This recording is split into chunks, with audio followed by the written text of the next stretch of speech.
Ini soal nomor 1.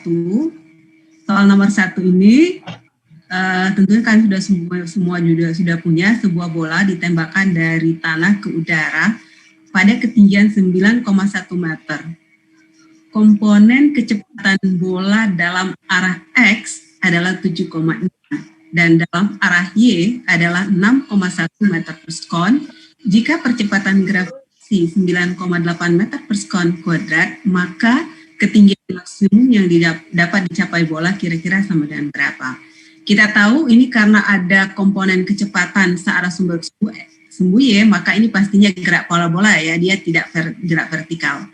Nah, coba kalau kita ketahui berarti V0X-nya ada 7,6 meter per sekon, kemudian V0Y-nya 6,1 meter per sekon, G-nya sekian.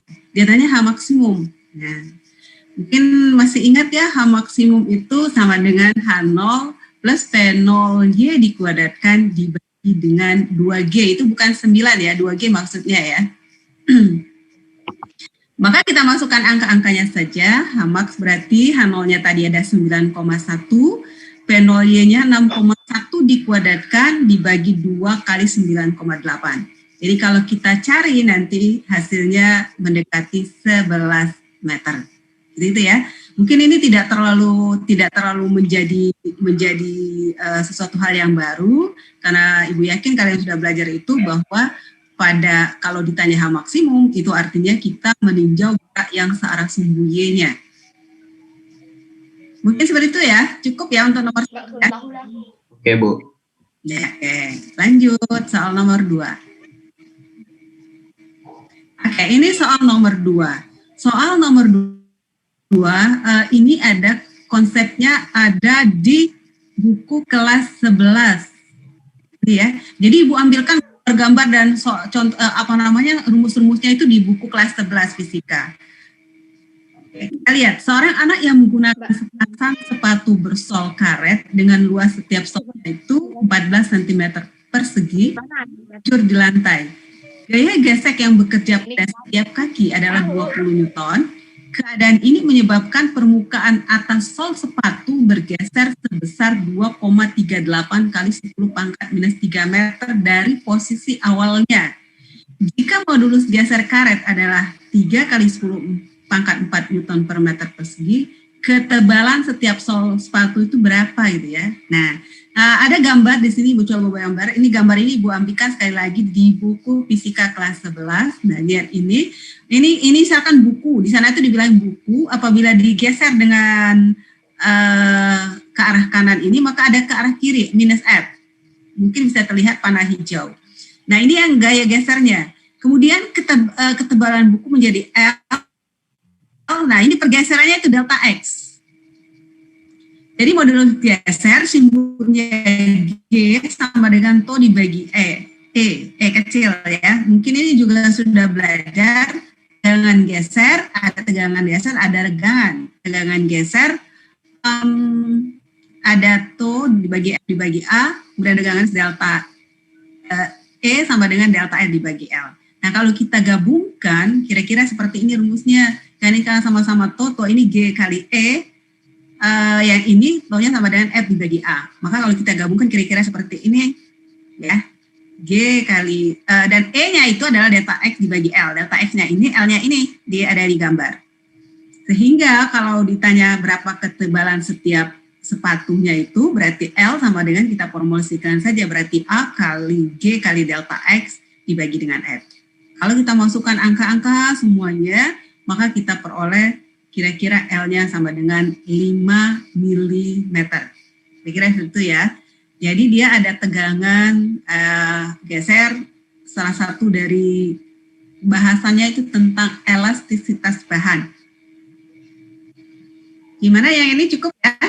Nanti kalau sudah jelas dibuka lagi buku fisika kelas 11-nya. Di situ, mirip gitu ya. Yang perlu diketahui sekarang ada modulus. Kalau yang tegangan biasa kan ada namanya modulus yang ya. Modulus sama-sama juga. Jadi karena modulus geser mungkin gambarnya agak seperti ini. Kalau modulus yang itu untuk tegangan ke arah vertikal atau horizontal saja. Gimana? Kita lanjut nomor 3. Lanjut, Bu. Oke.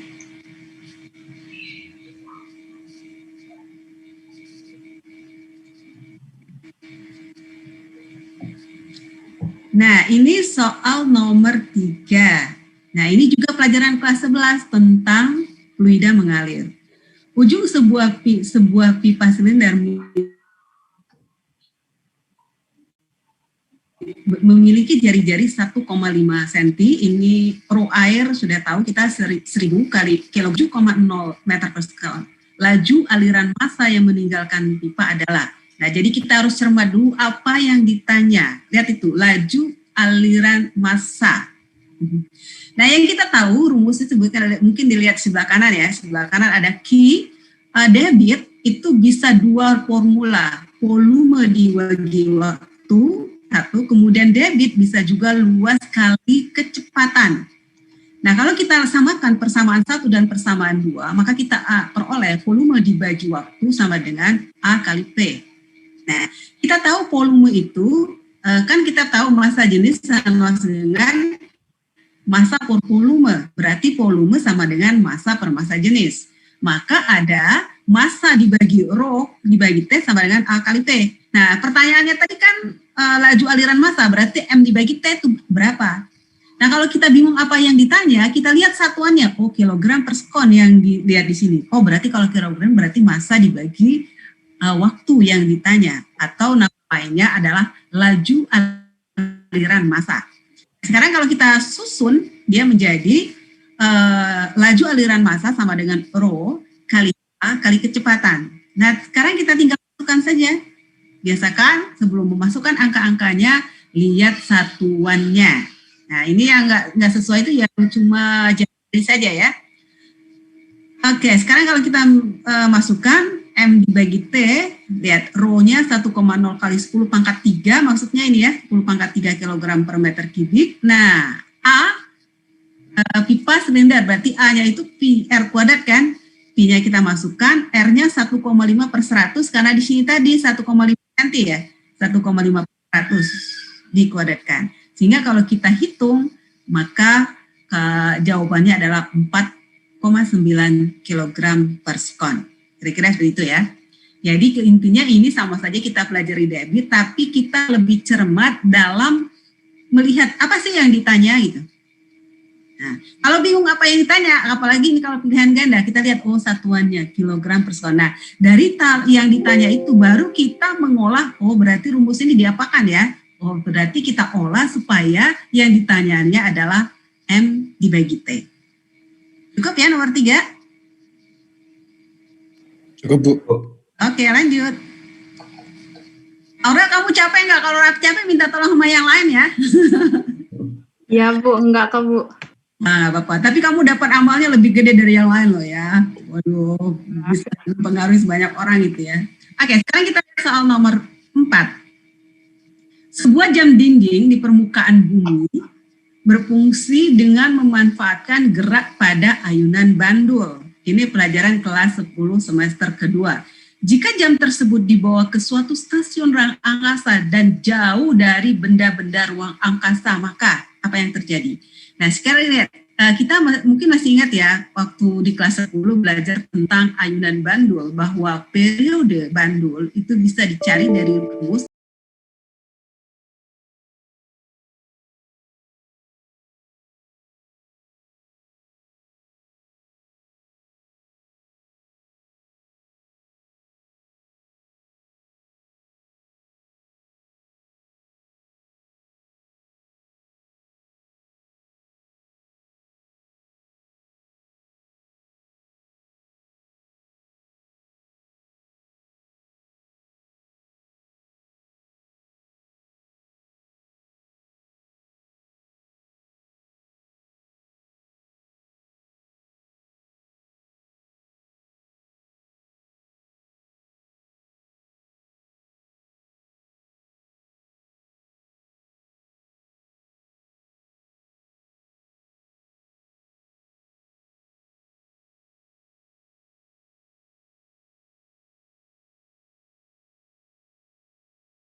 Tadi Farel nomor 6 ya, Farel?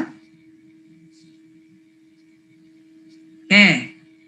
Nah, ini pelajaran kelas 11 lagi. Oh, ini kayaknya Farel langsung tahu jawabannya ya, orang biologi. nomor 6 masih nomor 6 dulu. Nomor 6. Nah, sifat bayangan yang jatuh ke retina mata normal ya, karena beda nanti kalau matanya tidak normal. Rabun jauh atau rabun dekat, rabun jauh atau rabun dekat, jangan beda. Adalah nyata dan terbalik. Itu benar ya. Nyata dan terbalik. Kenapa kita tidak melihatnya terbalik? Karena kita diperintahkan oleh otak kita bahwa melihat itu adalah bayangannya tegak. Gitu. Sebab berkas cahaya yang jatuh ke mata normal difokuskan oleh lensa mata dan jatuh di retina. Dua-duanya benar dan ada hubungan sebab akibat ya. Jadi jawabannya A untuk soal nomor 6. Itu ya. Tanya soal nomor 7.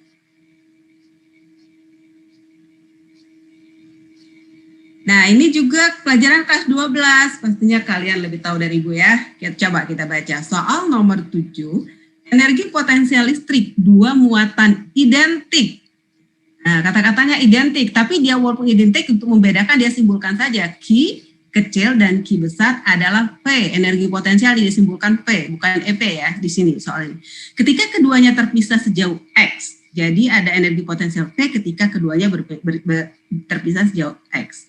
Apabila kedua muatan itu digeser saling menjauhi hingga jarak antara keduanya menjadi 2x, lalu keduanya menjadi 0,5x, maka kejadian itu dari keadaan mula-mula sampai keadaan akhir, gaya Coulomb tidak melakukan usaha.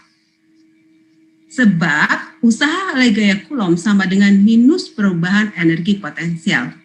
Nah, ini cakupannya kita belajar di kelas 10 ada namanya gaya konservatif. Gaya konservatif itu adalah usaha oleh gaya konservatif itu tidak bergantung kepada jalannya lintasan, tetapi hanya bergantung pada posisi awal dan posisi akhir.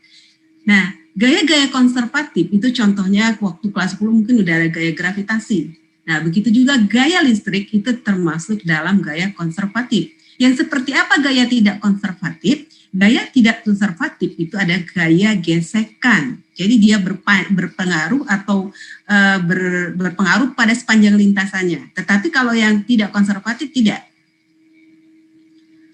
Nah, sehingga dia hanya bergantung pada posisi awal dan posisi akhir. Kalau kita perhatikan, mula-mula jaraknya X kan?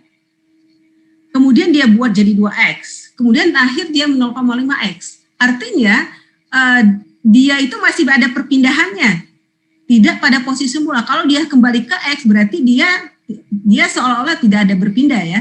Nah, kalau dia posisinya sama dengan X, sama dengan posisi semula, berarti tidak ada usahanya. Tetapi kalau masih ada posisinya terhadap posisi awal, ada perbedaan posisi, maka dikatakan dia berusaha. Sesuai dengan konsep gaya usaha oleh gaya konservatif. Itu ya. Kemudian usaha oleh gaya Coulomb sama dengan minus perubahan energi potensial. Kita juga sudah belajar ini gaya konservatif sama dengan minus, kan ada dua dulu waktu belajar di kelas 10 itu hubungan usaha dengan usaha dengan energi kinetik, hubungan usaha dengan energi potensial. Kalau hubungan usaha dengan energi kinetik, delta usaha total sama dengan delta EK. Tetapi kalau hubungan usaha dengan energi potensial, W usaha sama dengan minus perubahan delta EP, hingga minus EPB dikurang EPA. Kalau seandainya dia duanya titik A dan titik B. Sehingga kalau kita sebab usaha oleh gaya Coulomb sama dengan minus perubahan energi potensial, itu betul. Sehingga jawabannya salah betul. Itu salah betul apa jawabannya? Udah hafal belum? C. C apa D? D ya, dodol ya. Kalau benar-benar ada hubungan A, benar-benar ada hubungan B, benar salah C, salah benar, D salah E gitu ya. Nah, itu harus ingat. Itu soal nomor 7. Kita lanjutkan soal nomor 8. Nah, ini kecepatan kecepatan sudut suatu benda diberikan oleh gambar ini ya. Ini gambar Ibu ambil, karena kemarin yang gambar di ini kamu itu tidak begitu jelas kotak-kotaknya. Ibu searching di internet ternyata ada soal aslinya kira-kira seperti ini ya. Nah, mungkin ini mirip dengan kalau kita ambil sama dengan kecepatan ya. Apabila ada grafik kecepatan, maka di bawah grafik itu adalah luas di bawah grafik adalah perpindahannya atau pergeserannya. Kemudian kemiringan grafik adalah percepatannya. Nah, itu biasanya kalian pelajari di gerak lurus. Nah, begitupun pada gerak melingkar bisa ada grafik seperti ini. Maka kalau kita lihat di sini ada grafik antara kecepatan sudut dengan waktu. Luas di bawah grafik itu adalah menunjukkan pergeseran sudutnya, kemudian kemiringan grafik menunjukkan percepatannya. Kalau kita analisis di sini, maka bisa kita lihat di jawaban yang E itu pergeseran sudut antara 9 dan 12, lihat 9 dengan 12, gitu ya. Luasnya itu kira-kira 30 radian. Lihat ada 1, 2, 3 ya. Ke atasnya 20 kan, luas segitiga kan, kalau kita lihat luas segitiga, alas kali tinggi dibagi 2, tingginya 20, alasnya 3, maka kira-kira antara pergeseran sudut antara 9 dan 12 kon adalah 30 radian. Oke, kita lanjut soal nomor 9.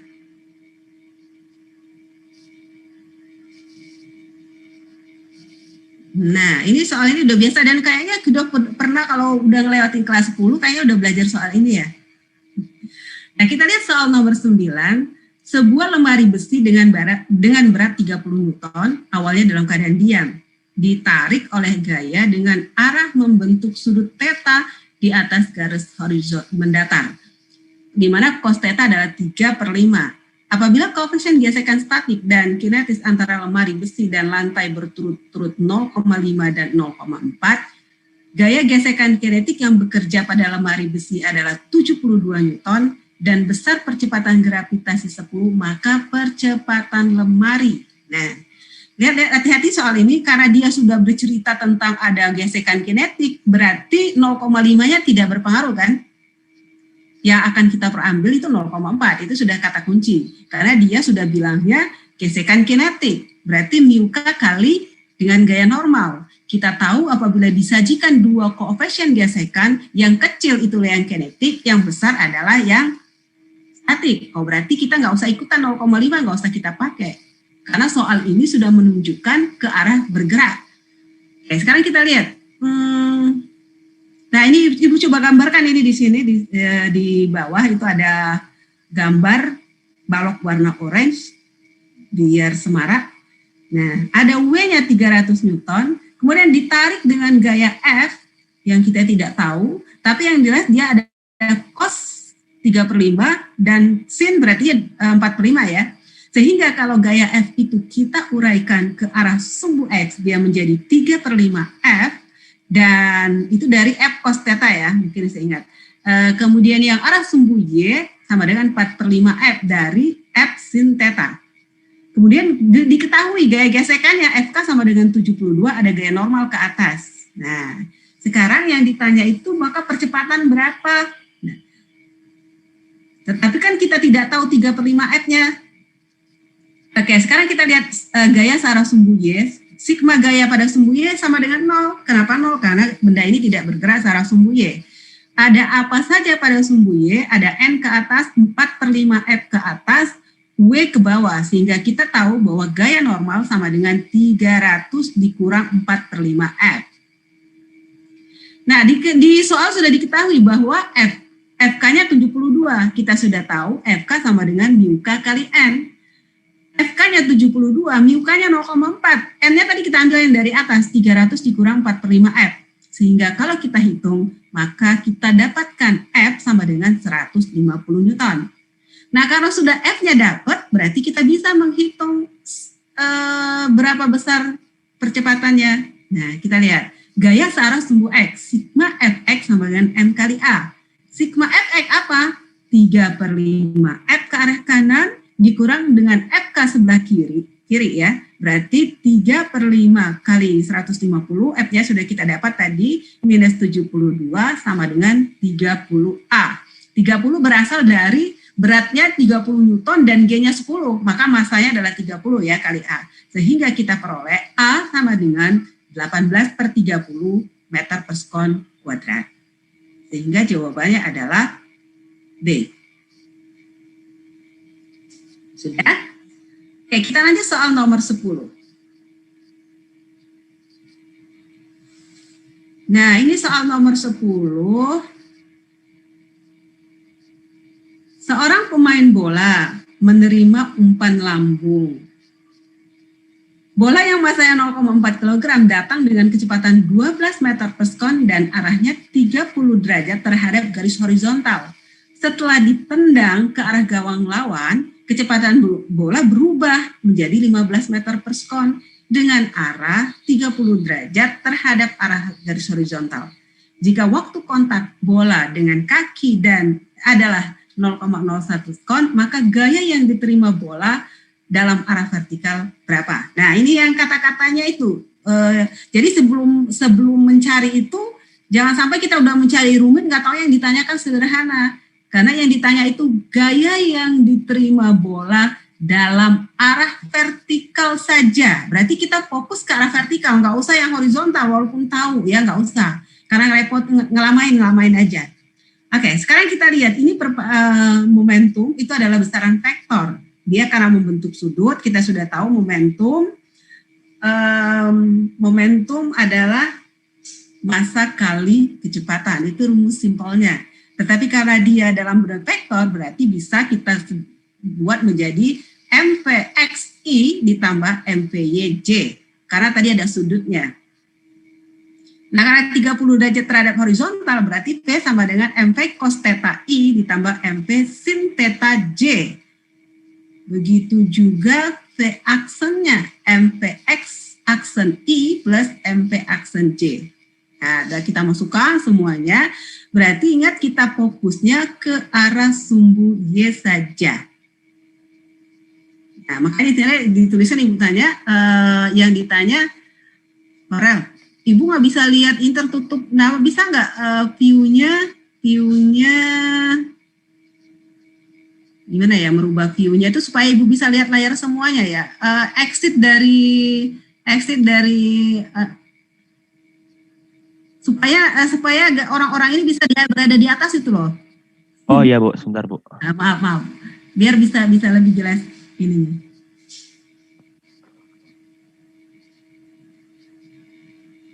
Udah belum Bu? Belum.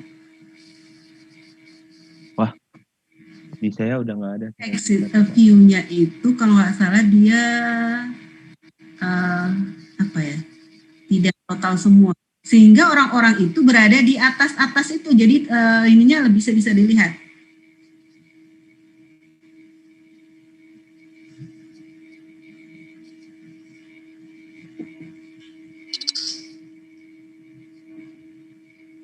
Apa layar ibu? Bukan layar ibu kan, layar kamu kan ya? Nah, kayaknya gitu deh. Nah, pada saat kamu zoom, berarti nanti orang-orangnya itu berada di atas. Oke Bu. Ya, makasih. Nah, balik lagi dia. Kok gini ya Bu? Oh ya udah. Pokoknya gitu ya, ibu nggak bisa lihat yang sebelah sananya. Ntar kalau ibu buka dari yang ibu ya. Oh, kayaknya layar ibu deh. Nah, dah. Udah bisa belum Bu? Udah. Oh, ya. Yang ditanya kan gaya searah sumbu vertikal saja. Berarti kita mencari delta PY saja. Walaupun ada delta PX-nya ada kan? Nah, berarti delta Y-nya berapa gitu. Nah, makanya ibu bilang tadi, kita lihat belum selesai. Nah,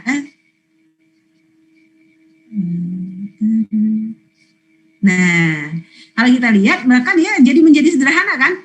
Min 3J, min 2,4, sama dengan min 5,4 J saja. Karena dia J saja, ya udah 5,4 saja kan. Nah, itu perubahan momentum. Kemudian ada konsep lain bahwa ingat nggak, impuls sama dengan perubahan momentum kan? Nah, impuls itu adalah gaya kali selang waktu sama dengan perubahan momentum. Nah, sehingga kita dapat F sama dengan delta P dibagi T. Delta P-nya 5,4, T-nya 0,01, maka F-nya sama dengan 540 Newton. Kira-kira gitu tuh ya. Pesan Ibu jadi lebih cermat dalam membaca soal. Bisa saja kalau saking semangatnya kita buat berapa gaya yang terima bola. Tidak sampai habis arah vertikal menjadi crowded dia. Jadi akar-akar segala kan. Oke, seperti itu. Kita lanjut soal nomor 11.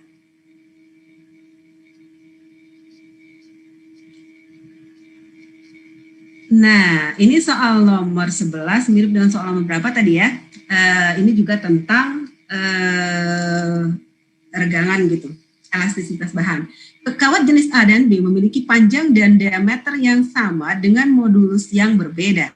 Jika diberi beban bermasa M, kawat A meregang sejauh X, sedangkan kawat B meregang sejauh 0,5X. Apabila kawat A dan B disambung, kemudian diberi beban M, maka pertambahan panjang seperti apa? Nah, tadi kita modulus geser ya. Sekarang ada modulus ini, sekarang modulus yang. Jadi mirip-mirip rumusannya. Kalau kita lihat tegangan F dibagi A, regangan delta A dibagi A ini sama, tapi modulus yang itu di sini tahu dibagi E, maka E sama dengan F seperti itu. Nah, ini modifikasi antara elastisitas bahan dengan hukum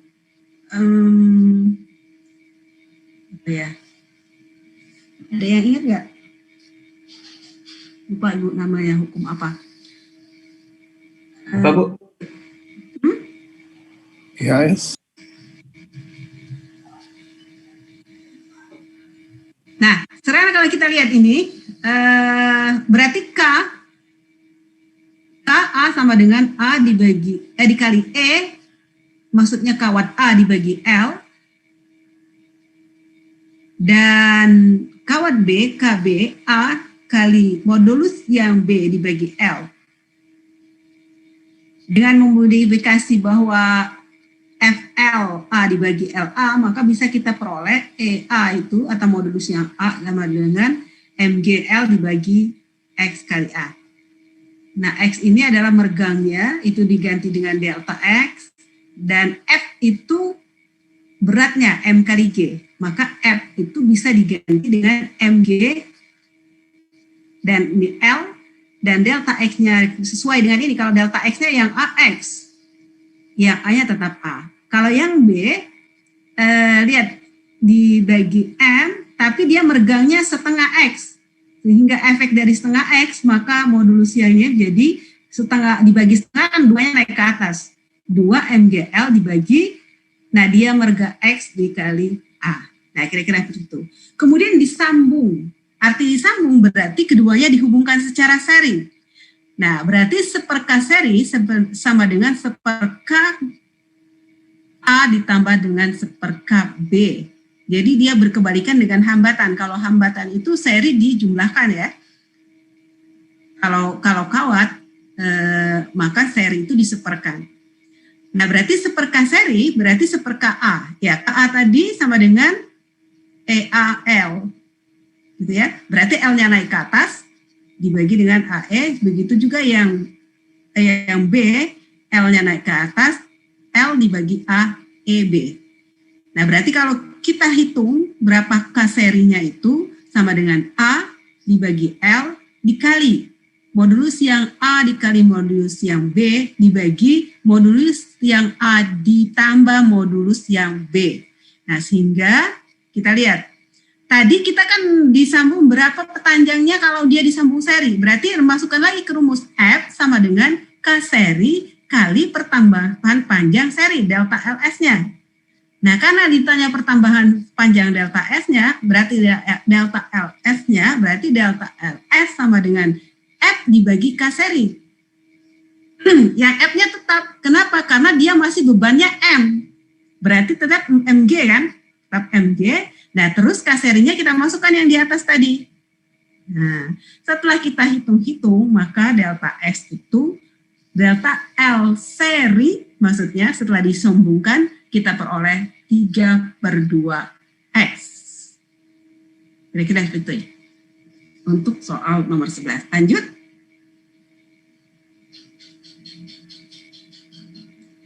Nah, ini soal konsepnya ada di kelas 11 juga, tentang Bernoulli ya. Mungkin masih ingat pipa Bernoulli, rumusnya itu P ditambah setengah rho P kuadrat ditambah rho GH, itu sama dengan konstan. Nah, kalau kita lihat P untuk Bernoulli itu berlaku untuk pipa horizontal, pipa yang di atas yang membuat semprotan itu. Nah, di sana ketinggiannya setiap titik di pipa horizontal itu konstan, sehingga tidak ada faktor ketinggian. Berarti dia hanya faktor kecepatan saja. Nah, karena kecepatannya itu, kamu mungkin masih ingat ya, rumus kontinuitas A1P1 sama dengan A2P2, karena kawatnya itu lurus saja, berarti tidak ada perbedaan kecepatan. Sehingga untuk untuk pipa yang horizontal untuk menyemprotnya itu, bisa kita sederhanakan persamaan Bernoulli-nya. Jadi perubahan tekanannya itu sama dengan setengah rho udara dari kali V kuadrat, kecepatan udara kuadrat. Itu untuk pipa yang horizontal. Kemudian untuk pipa vertikal yang di bawahnya ada cairan, kemudian yang di atasnya mengapung L itu, nah yang tempat berapa dia akan naik nanti, berarti delta P, kita tahu kan perubahan tekanan sama dengan gaya dibagi satuan luas. Nah, F-nya itu mungkin masih ingat rho GV ya. Ada tekanan, mungkin masih ingat ada tekanan, ada hidrostatik, tekanan hidrostatik, ada gaya hidrostatik. Gaya hidrostatik itu di kelas 11 ada rho GP, rho cairan kali G kali volume cairan. Nah, sekarang volume cairan yang akan naik di pipa itu setinggi L. Berarti rho cairan kali G volume cairan itu kan silinder dia kan, luas dikali tingginya kan. Berarti itu A kali L dibagi A, berarti A-nya dicoret. Jadilah perubahan tekanannya yang berpengaruh adalah rho cairan kali G kali L. Nah, kalau kita samakan persamaan Bernoulli dengan pipa vertikal bahwa setengah rho udara V dikuadratkan sama dengan rho cairan kali G kali L, maka kita dapatkan rho cairan sama dengan rho udara dikali V kuadrat dengan 2GL. Nah, dari formula ini berarti tidak ada efek dari luas penampaknya. Gitu ya. Kan soal ini kan maunya diganti dengan pipa berluas penampang aksen sama dengan A. Artinya dia tidak dalam hal ini berpengaruh terhadap luasnya. Nah, sehingga bisa kita simpulkan rho cairan itu tidak bergantung pada luas pipa vertikalnya. Sehingga jawabannya adalah B, bahwa rho aksen sama dengan rho. Bu. Kenapa yang horizontal pakainya rho udara? Iya, yang kita semprotkan kan udara, bukan cairan. Bukan cairan. Iya, yang udara itu kayak penyemprot nyamuk. Penyemprot nyamuk itu, penyemprot nyamuk konvensional ya, kayak yang ada berut gitu itu. Yeah. Di atas kita udara saja disemprotkan. Tujuannya mungkin konsep pada daerah laju udara tinggi, maka tekanannya rendah. Akibat semprot sana, tekanannya sana rendah, nah cairan itu bisa naik ke atas. Oh. Itu konsep Bernoulli. Jadi ini sebenarnya konsep banget ya. Konsep dasar Bernoulli itu sebelum dia merumuskan rumus P sama dengan setengah rho P kuadrat tambah rho GH sama dengan konstan. Itu konstan itu kan untuk apabila berubah luas penampaknya ya kan. Apabila berubah maka akan jadi perubahan. Nah sekarang kalau di udara itu ya salah satu aplikasi dari hukum Bernoulli itu adalah penyemprot nyamuk yang zaman dulu, bukan sekarang. Kalau sekarang spray gitu ya, tekan gitu. Nah yang dulu itu disemprot gitu, sehingga tujuan semprot itu menyemprotkan angin saja, sehingga membuat daerah di keluarnya itu laju alir udaranya tinggi. Nah prinsip Bernoulli pada daerah yang laju alir udaranya itu tinggi, maka tekanannya rendah. Artinya antara tekanan dengan laju itu berbanding terbalik. Nah, karena rendah, maka tekanan udara syarin itu akan bergerak dari tekanan tinggi ke tekanan rendah kan? Karena di atas tadi tekanannya rendah, efeknya air itu naik ke atas. Karena tekanan di bawah itu lebih tinggi ketimbang yang di bawah, dia ke atas. Oh. Naiknya pas yang di moncong kecilnya itu Bu berarti. Maaf?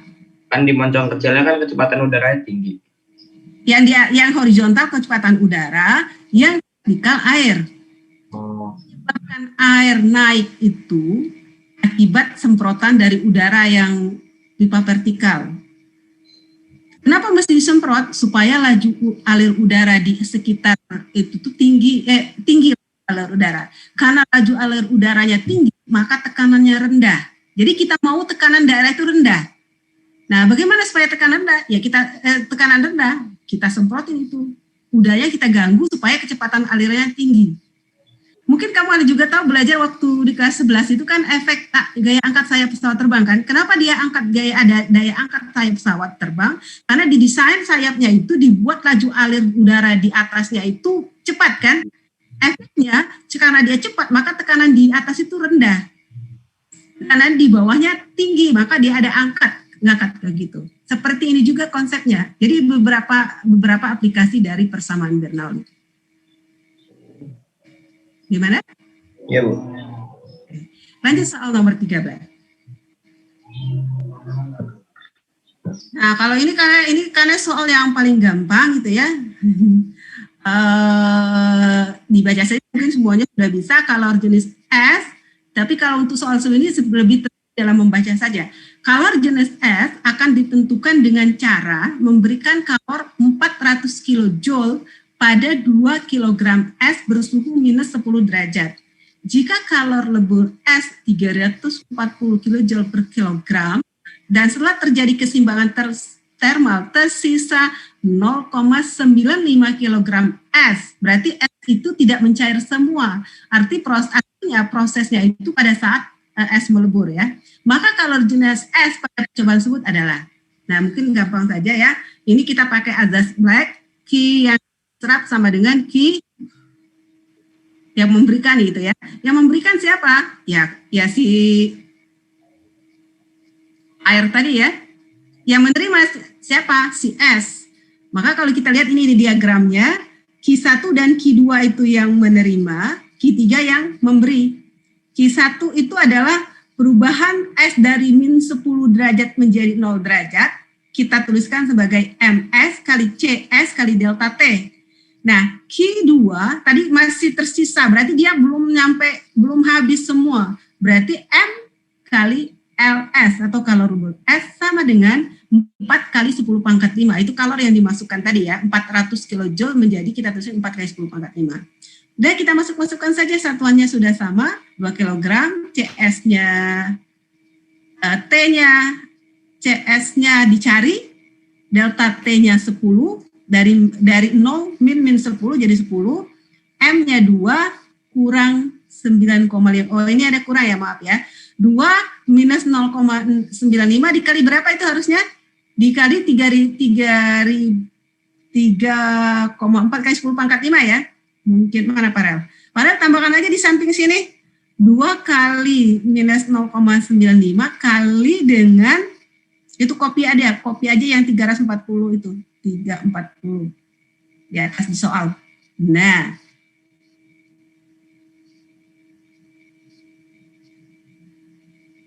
dikemanain Bu? di sampingnya tadi taruh paste di sini, paste di setelah 2 kali 0,95. 2 kali. Nah, di luar. Nah, ya situ pastikan aja. Nah, coret 3 kilojulnya tambahin 0,3.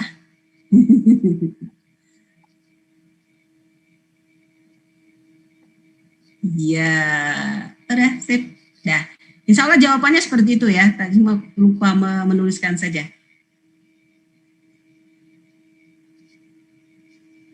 Ya, terima kasih.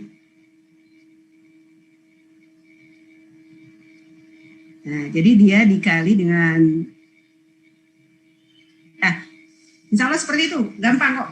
Ya, tinggal kenapa masih dikurang 0,95? Karena masih ada tersisa 0,95.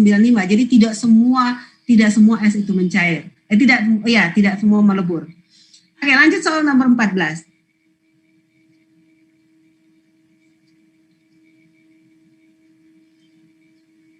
Nah, soal nomor 14, sebuah gaya horizontal F35 Newton mendorong sebuah balok bermassa 4 kg pada sebuah lantai kasar yang memiliki koefisien gesek 0,6.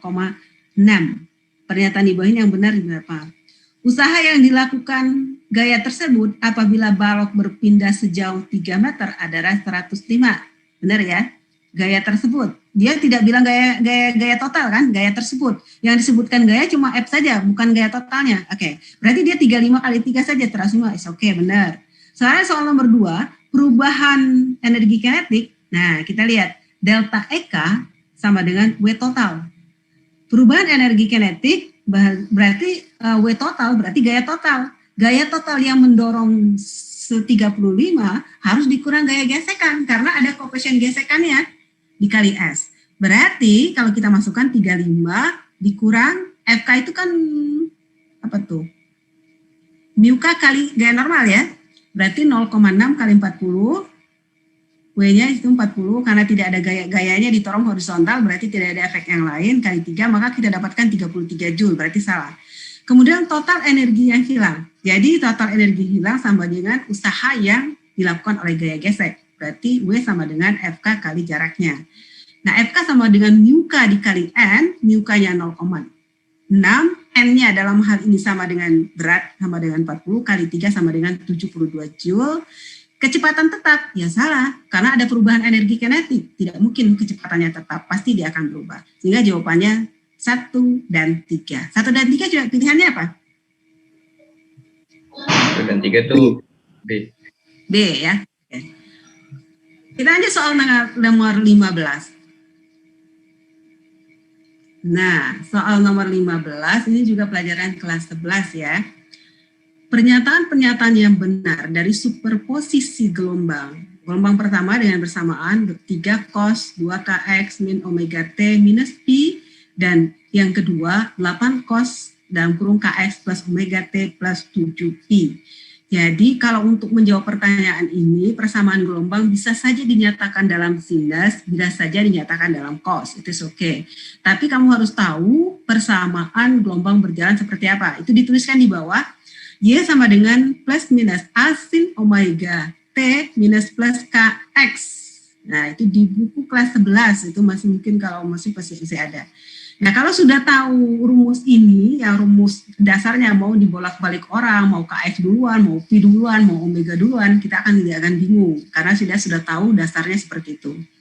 Nah, kalau kita lihat di Y sama dengan plus minus A, berarti A itu bisa plus, bisa minus, tergantung. Apakah titik asalnya itu di atas atau bawah, dan seterusnya ya. Omega T, minus, plus. Kalau dia minus KX berarti merambatnya ke kanan. Kalau plus KX berarti merambatnya ke kiri. Nah, kira-kira seperti itu. Nah, setelah ini dapat, baru kita tahu apa sih yang di sana tuh, yang ada fase gelombang, ada laju rambat dan seterusnya ya. Nah, sekarang kita lihat dari A sin omega T minus plus KX, KX itu K sama dengan 2pi per lambda. Kalau ada K1 berarti 2pi per lambda 1. Nah, kalau kita lihat persamaan satu, kan dia duluan kan KX-nya ke sana kan, tapi KX-nya plus 2KX, berarti K1 itu sama dengan 2K kan? Bisa lihat ya, jadi Y1 itu 3 cos 2KX min omega T min Pi. Oh, yang koefisien dari X itu sama dengan K. Oh, berarti dalam hal ini K-nya itu sama dengan 2K. Maka lihat di samping itu K1 sama dengan 2K, apa rumus K? 2pi per lambda 1. Dengan demikian kita bisa menemukan panjang gelombang 1 lambda 1 pi dibagi dengan K. Dengan cara yang sama, untuk persamaan gelombang yang kedua, dia ada KX plus KX. Berarti K-nya sama dengan K. K sama dengan 2pi per lambda 2. Berarti lambda 2 kesimpulannya sama dengan 2pi dibagi K. Nah, Kemudian laju rambat gelombang 1 lebih kecil dari laju rambat gelombang 2. Oh, itu harusnya rumusnya V lambda kali F ya, tanda tanya ya. Farel, Farel lagi dah. Farel nggak tolong, itu kan V-nya lambda kali equation di laptopmu aktif nggak? Yang paling bawah, V sama yang mana Bu? kali F. Hah? Yang ini. Ya, Oh ini. Lambda. Bentar Bu. Gimana ya lambda? Di equation itu ada lambdanya di situ. Nah, ya tarik panah ke bawah. Yang di tumpukan bukan ke kanan, ke bawah panah. Coba buka lagi. Equation tadi. Nah, ini dia yang di kiri kamu ya. Simbol. Jadi itu ada panah. Nah, ya tarik bawah ke bawah, di bawah Iya. itu ada lambda di sana. Lambda. Ada. Kalau tidak ada, insert. Iya. Insert. Mana ya Bu?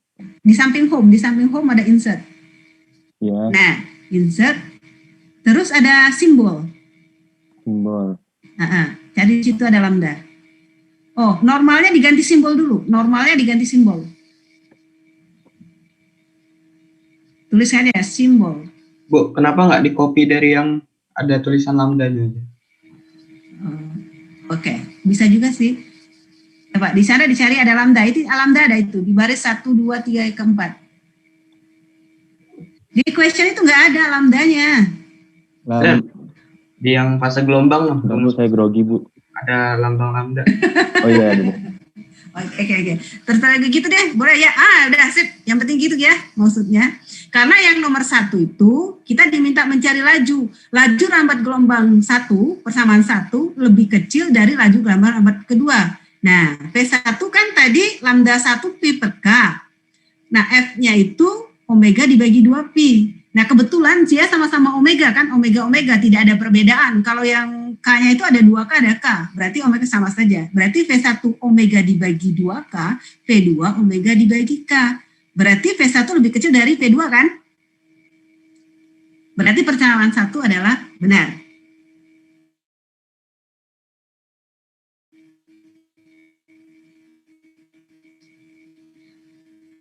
Nah, kemudian intensitas kedua berbeda. I sama dengan P dibagi A. Ya, artinya jalarannya itu kan berbeda A-nya kan. A itu dari luasnya jangkauan. Pi R kuadrat. R-nya pasti jangkauannya berbeda. Berarti nomor 2 juga benar. Nomor 3 ada beda fase kedua gelombang tidak konstan. Nah, di paling bawah itu Ibu tuliskan fase gelombang ada Pi itu sama dengan T dibagi T besar minus plus X lambda. Itu dari tanda kurung, Ibu kopikan dari omega T minus plus KX. Jadi kalau 2 Pi-nya hilang, maka menjadilah dia T dibagi periode minus plus KX. Nah, sekarang kita lihat ke sebelah kanan. Beda fasenya. Delta lambda itu delta perbedaan fase sama dengan fase 2 dikurang fase 1. Nah, fase 2 sama dengan T dibagi T plus X dibagi lambda 2 minus, lihat, di persamaan gelombang 1, 2KX minus omega T. Berarti T per T-nya minus dong ya. Berarti minus T dibagi T tambah X per lambda 1. Sehingga kalau kita minusnya hilangkan, dikalikan ke dalam, maka kita dapat dia 2T dibagi T kan. Nah, kalau biasanya, kalau dia sama-sama omega T, waktunya itu jadi hilang. Jadi dia biasanya perbedaan fase hanya KX dibagi dengan 2 pi saja. Nah, kalau dia menunjukkan T-nya 2T dibagi periode, berarti dia fasenya akan berubah terus apabila waktunya akan berubah. Kan waktu kan tidak bisa di stop. Artinya beda fase kedua gelombang itu tidak konstan. Karena dia selalu berfluktuasi atau berubah terhadap perubahan waktu. Karena tadi kita dapatkan ternyata perbedaan fasenya itu adalah 2T waktu dibagi periode minus Kx dibagi 2Pi. Berarti dia tidak konstan. Kemudian arah rambat kedua gelombang sama. Kita lihat di persamaan gelombang. Arah rambat gelombang itu di Kx-nya. Kx-nya itu sama-sama plus, berarti dia sama. Berarti arah rambatnya sama. Mungkin seperti itu ya, berarti jawabannya 1, 2, 3, 4, benar. Kita lanjut soal nomor 16. Nah, ini yang paling gampang sebenarnya soal-soal seperti ini ya. Dan kalian juga ini kelas 11 ya. Jadi di dalam mesin kalor, dalam mesin kalor itu ada mesin ideal. Dari himpunan mesin kalor ada himpunan bagian yang namanya mesin ideal. Mesin ideal itu adalah punyanya si Carnot. Mesin Carnot itu adalah mesin yang tidak real, tetapi dia menjadi referensi untuk menentukan apakah sebuah mesin kalor itu efisiensinya tinggi atau tidak. Di mesin kalor rumus secara umumnya efisiensi sama dengan 1 min Q2 dibagi Q1. Atau itu berasal dari, kan kalau mesin kalor itu kan dia menyerap kalor sebesar Q1 dari reservoir panas, kemudian sebagian digunakan untuk kerja W, yang sisanya terbuang sebagai Q2. Maka efisiensi itu sebenarnya mesin kalor W dibagi dengan Q1. Nah, di mana W itu sama dengan Q1 min Q2. Jadilah dia rumus efisiensi sama dengan minus 1 minus Q2 dibagi Q1. Untuk efisiensi kalor ada kesetaraan. T2 sama dengan setara dengan Q2, T1 setara dengan Q1. Itu untuk Carnot. Untuk mesin kalor secara umum belum tentu antara T2 setara dengan Q2 dan T1 setara dengan Q1. Oleh karena itu, untuk mesin kalor secara umum rumusnya adalah W dibagi Q1 atau dibuat 1 min Q2 dibagi Q1. Itu untuk mesin kalor secara umum. Kalau Carnot berlaku dua-duanya. Jadi 1 min T2 per T1 hanya berlaku untuk si Carnot saja. Tidak boleh untuk mesin kalor yang tidak ideal.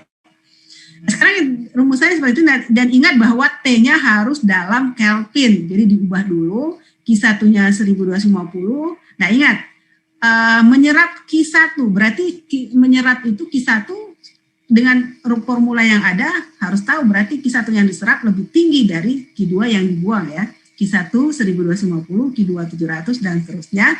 Kalau kita masukkan formula ini ke dalam efisiensi Carnot, efisiensi sama dengan 1 min T2 dibagi T1, maka dia dapat 50%. Untuk mesin kalor yang dimaksud, 1 minus Q2 dibagi Q1 dikali 100%, kita dapat 44%. Jadi kalau diminta nilai perbandingan antara efisiensi mesin Carnot yang bekerja, efisiensi mesin tersebut berarti 44 per 50, dia dapatnya 0,88.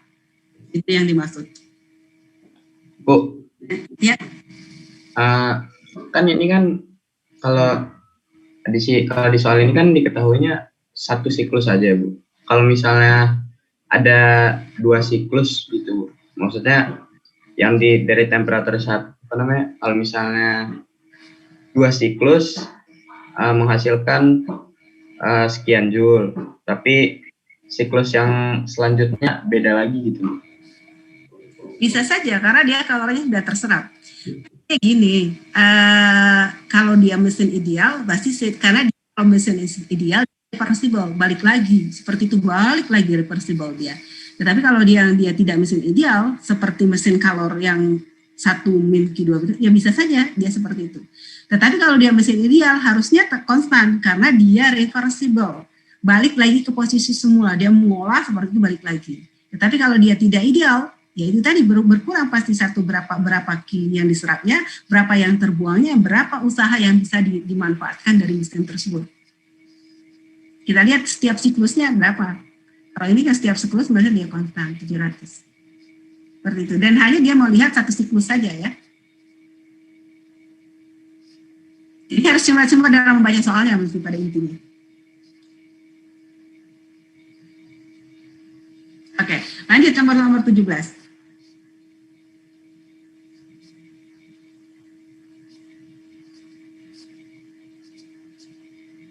Nah, ini mungkin kita lihat soal nomor 17. Sebuah benda dilemparkan vertikal ke atas dari permukaan tanah, manakah pernyataan yang benar? Percepatan gravitasi berubah arah ketika benda jatuh. Tidak bisa ya. Mungkin Ibu buat di sana percepatan gravitasi arahnya selalu menuju pusat bumi atau menuju massa sumber ya. Kalau dia di Mars menuju pusat Mars. Kalau dia di bulan menuju pusat bulan. Artinya mau dia gerak ke atas, percepatan gravitasi arahnya tidak akan berubah. Kemudian yang B, waktu tempuh hingga mencapai tinggi maksimum tidak bergantung pada percepatan gravitasi, tidak. Karena untuk mencapai tinggi maksimum, lihat itu Ibu tuliskan H maksimum untuk vertikal ke atas, panel kuadrat dibagi 2G. Nah yang C, ini meragu-ragukan, kecepatan saat tiba di tanah sama dengan kecepatan awal. Itu tidak, itu Ibu salah, harusnya contreng ya, bukan benar. Karena kita tidak tahu dilemparkannya dari mana, itu tidak spesifik. Kalau Ibu lebih lihat nomor D-nya, tinggi maksimum ditentukan oleh laju awal dan percepatan gravitasi. Nah, seperti kita sebutkan di sini, H maksimum panel kuadrat dibagi 2G. Padahal mau dihapus ya ini, kecepatan saat tiba di tanah sama dengan kecepatan awal, tolong dihapus tanda benarnya.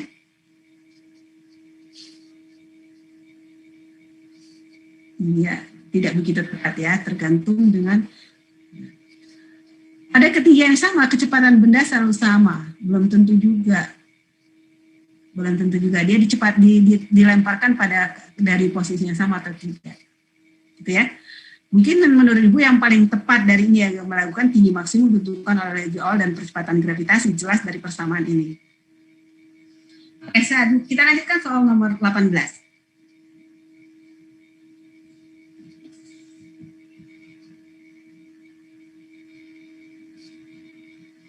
Ini pemuaian biasa di pelajaran kelas 11 juga. Sebatang rel kereta api memiliki panjang 30 meter ketika suhunya 20 derajat Celcius. Untuk menguji sifat termal rel tersebut, maka dilakukan percobaan dengan menaikkan suhunya menjadi 40 derajat sehingga panjangnya menjadi 30,0075 meter. Nah, kemudian jika rel itu diuji pada suhu minus 10 derajat, maka panjangnya berapa gitu ya. Nah, kita ikuti aluran saja. Yang penting kita tahu rumusnya kan. Situ sudah Ibu tuliskan rumusnya L2 sama dengan L0 plus alfa kali L0 kali delta T2. Delta yang pertama, delta T1 dipanaskan 4 menjadi 40, berarti delta T-nya 40 kurang 20, 20. L0-nya konstan 30. Berarti pertambahan panjangnya saat dipanaskan mencapai 40, berarti 30,0075 dikurang 30, jadilah dia 0,0075 meter. Nah, dari informasi ini kita bisa menentukan koefisien muai panjangnya. Nah, lihat di sana ada di yang kedua itu delta L1 sama dengan alfa L0 kali delta T1. Berarti alfa sama dengan delta L1 dibagi delta T1 dikali L0. Delta L1-nya tadi pertambahan panjang 1 0,075 ya. Delta T-nya 20, L0-nya 30. Sehingga kita dapat alfa sama dengan 75 per 6 kali 10 pangkat minus 6. Nah, karena besinya tidak berubah, maka dia konstan mau suhu berapapun, alfanya tetap 75 bagi 6 kali 10 pangkat minus 6.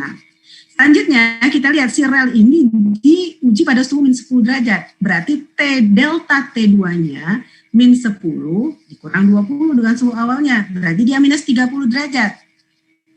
Nah, berarti panjangnya berapa? Berarti L2 rumusnya sama dengan L0 plus alfa kali L0 kali delta T2. L0-nya ya tetap 30 tadi ya. Ditambah alfa tadi sudah kita cari 75 per 6 kali 10 pangkat minus 6. L0-nya 30 kali minus 30. Setelah kita hitung, ya dia L2 menjadi 29,98875. Artinya pada suhu min 10 derajat, dia menyusut ya. Tidak lagi 30 menjadi lebih kecil, tetapi pada saat suhunya lebih dari keadaan normal, dia memanjang menjadi 30,0075. Kira-kira seperti itu. Lanjut soal nomor 19. Nah, ini mirip dengan soal yang tadi ya, si azas baik juga. Nah, tapi ini ada uap. Sejumlah uap air bermassa Mu dan bersuhu 130 derajat digunakan untuk memanaskan 200 gram air dalam wadah yang bermassa 100 gram. Dari suhu 20 derajat sampai 50. Jadi ada air dan ada wadah. Bila diketahui kalor jenis uap air dan kalor penguapan air masing-masing 2000 Joule per kilogram derajat Celcius dan 2,26 kali 10 pangkat 6 Joule per kilogram, sedangkan kalor jenis air dan kalor jenis wadah berturut-turut 4190 dan 837. Massa uap air yang diperlukan berapa? Nah, seperti tadi saja ini azas baik biasa, yang diterima sama dengan yang melepas sama dengan yang menerima. Siapa yang menerima? Si air dan wadah. Kita lihat di sana di bawah yang dituliskan, yang menerima M air, C air kali delta T air, M wadah tambah C wadah tambah delta T wadah. Yang melepas siapa? Uap dari suhu 130 menjadi 100 ditambah dengan perubahan. Kalau es ya melebur ya. Kalau dia kan menjadi cair, dari uap menjadi cair. Dari 2,26 kali 10 pangkat 6. Sehingga yang diterima 0,2 kali 490 kali 0,137 kali 30, maka diterima adalah 25.110. Setelah itu MU sama dengan 2,320 pangkat ya. Setelah kita selesaikan, uap itu sekitar 10,8 gram. Kalau hitungan kalkulasi di sana yang dekat 0,9 gram. Jadi ini tidak terlalu sulit. Nomor 20.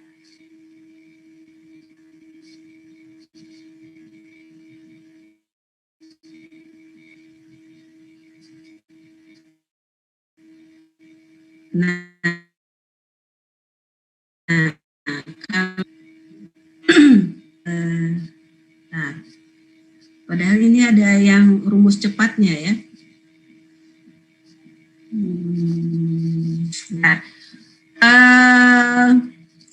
Saya udah belajar pastinya ya, belajar di kelas 10, di kelas 11 itu ada hukum satu termo, ada semua proses-proses, ada hubungan antara hukum termodinamika dengan proses-proses itu dengan perubahan kalor. Sehingga Ibu tuliskan di sini, yang diketahui sudah ada sesuai dengan yang diketahui. Kemudian apa yang kita butuhkan adalah hukum satu termodinamika, perubahan energi dalam sama dengan kalori yang diberikan dikurang dengan usaha yang dilakukan oleh sistem. Ini hukum satu termo. Kemudian Q-nya itu bisa dicari dari MC kali delta T. Tentang kalor ya. Kemudian ini ada hubungannya dengan perubahan pemuaian yang seperti yang tadi, tapi yang tadi kita pemuaian panjang, yang ini perubahan volume. Berarti perubahan volume sama dengan volume awal kali gamma kali delta T, di mana gamma kali 3 kali perubahan panjang. Nah, itu rumus-rumus yang harus kita ramu. Kalau kita lihat tadi dari mungkin ide untuk menyambungkannya gitu ya. Karena di soal ini sebuah batang tembaga bermassa 1 kg dipanaskan pada tekanan 100 kilopascal hingga suhunya berubah menjadi 20 derajat sampai 50 derajat. Bila diketahui massa jenis, koefisien mol panjang, dan kalor jenis tembaga berturut-turut sekian, hingga sekian.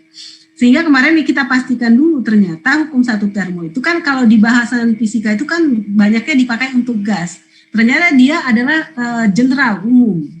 Dia bicara sistem, tidak dalam gas saja. Artinya berarti soal ini bisa merekomendasikan hukum satu termodinamika pada tembaga. Oke, sekarang kita analisis saja. Berarti delta U, Q, min W. Kan yang ditanyakan perubahan energi dalam. Delta U yang ditanya.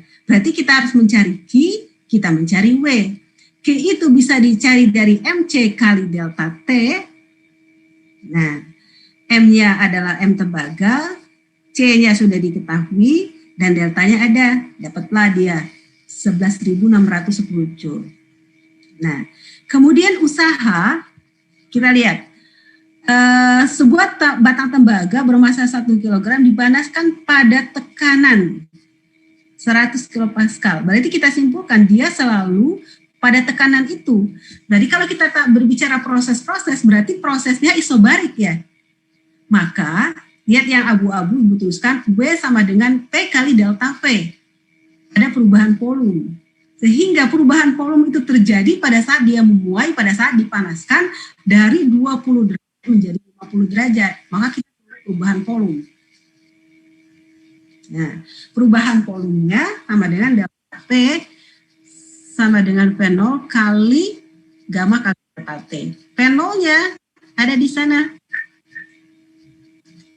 V0-nya karena diketahui massa jenis, masanya 1 kg, massa jenisnya 8,92 kali 10 pangkat 3. Maka volumenya adalah kita masukkan saja rho dibagi, massa dibagi rho ya. Nah, kemudian gamma, nah karena diketahui koefisien muai panjang, gamma itu adalah koefisien muai volume, berarti kita kalikan 3. 3 kali 1,7 kali 10 pangkat minus 7. Delta T-nya dari 20 menjadi 50, berarti 30. Nah, itu kira-kira delta P. Sudah tahu delta P-nya, baru kita masukkan ke rumus usaha. Usaha sama dengan P kali delta V. Berarti P-nya tekanannya tadi adalah 100 kilopascal. Berarti dia 10 pangkat 5 pascal ya. Dimasukkan angka-angkanya sehingga kita dapatkan W 1,75 kali 10 pangkat minus 5 Joule. Nah, Q-nya ada 11.610, W-nya 1,715 kali 10 pangkat minus 5.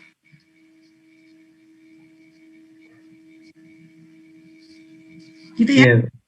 Kenapa jadi 12? Nah, mungkin sudah belajar W itu kan, mungkin di dalam konsepnya W itu bisa plus bahasa negatif ya. Kalau W-nya negatif, melakukan usaha, minus-minus jadi plus kan ya? Ya. Ya, sehingga dia minus plus menjadi plus, walaupun plusnya itu dikit banget kan, ya tapi efeknya bisa menjadi 12. Nah, kira-kira seperti itu jalan ceritanya, panjang. Jadi ada hukum satu termo, ada pemuaian, ada pas, dan ada proses isobarik. Gitu ya? Iya, Pak. Oh, suaranya ya. Bergetar ya? Ya tahu. Tahu. Oh, ya udah. Apakah bisa didengar? Ada 2 kali suaranya.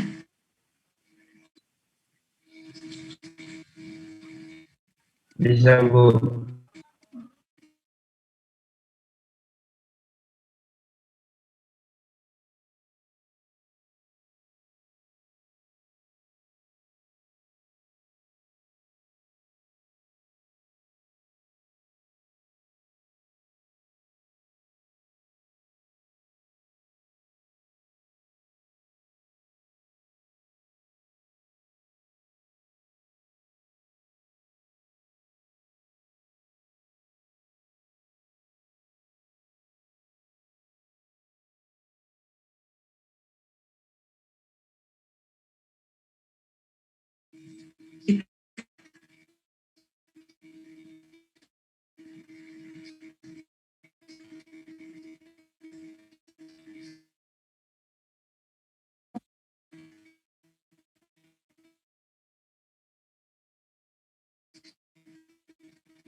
Tersebut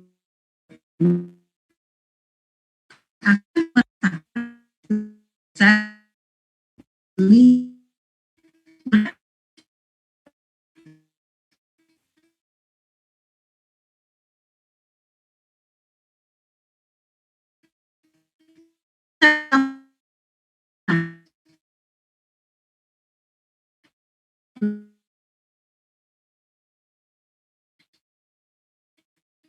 itu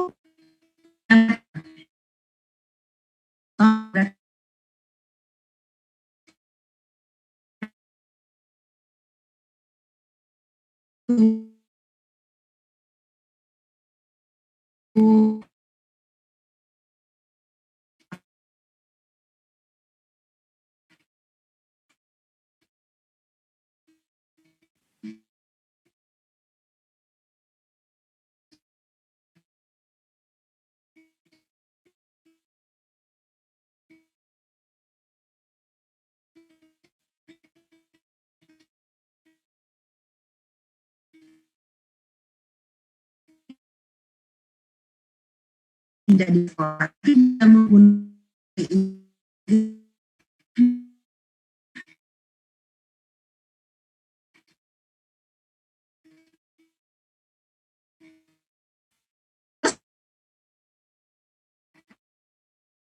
Oke, Bu. 14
Ada kan dalam konsep astronomi itu ada perihelium dan aphelium. Pada saat karena dia elips, jadi karena pada saat dia planet di dekat dengan matahari atau perihelium, kecepatannya lebih cepat ketimbang jauh. Nah, kecuali kalau dia berupa lingkaran, maka kecepatannya akan tetap, kecepatan orbitnya tetap. Tetapi karena dia bentuk elips, maka kelajuannya itu akan berubah. Dia cepat pada saat di daerah perihelium atau dekat matahari dan akan lambat pada saat jauh. Sehingga itu berkenaan dengan hukum Kepler yang kedua. Kemudian yang kedua, energi mekanik satelit tidak berubah. Ya, jadi dia yang berubah-ubah itu EK dan EP-nya. Energi potensial dan energi kinetiknya. Pada saat dia dekat dengan matahari, EK-nya besar, EP-nya kecil. Pada saat jauh, EP-nya besar, EK-nya kecil. Kemudian yang ketiga, energi kinetik satelit tidak berubah, salah. Tadi sudah tidak tahu bahwa kelajuannya tidak tetap karena dia elips. Dan yang keempat, periode satelit tidak berubah. Ya, kalau untuk satu buah satelit, periodenya tidak berubah. Seperti itu. Karena T kuadrat dibagi R pangkat 3 sama dengan konstan ya. Kalau untuk satelit saja, maka dia tidak berubah. Maka jawabannya 2 dan 4. Kita lanjut soal terakhir. Nah, ini mirip dengan soal yang pernah kita bahas nomor berapa tadi, dua muatan identik, Q dan Q terpisah sejauh X. Dia kan sama-sama SBM 2016 ya, tapi berbeda kode saja. Energi potensial listrik sistem dua muatan itu V. Kemudian satu muatan identik ketiga diletakkan tepat di tengah di antara kedua muatan Q dan Q. Letaknya di tengah. Kalau kita simpulkan dari bacaan ini, antara Q dan muatan yang ketiga itu besarnya sama ya.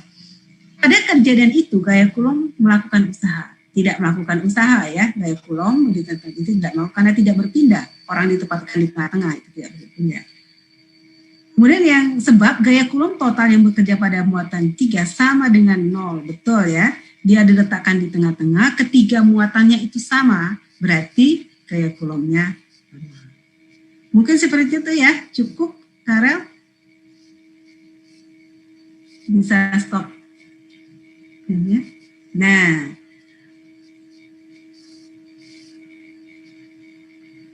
ya,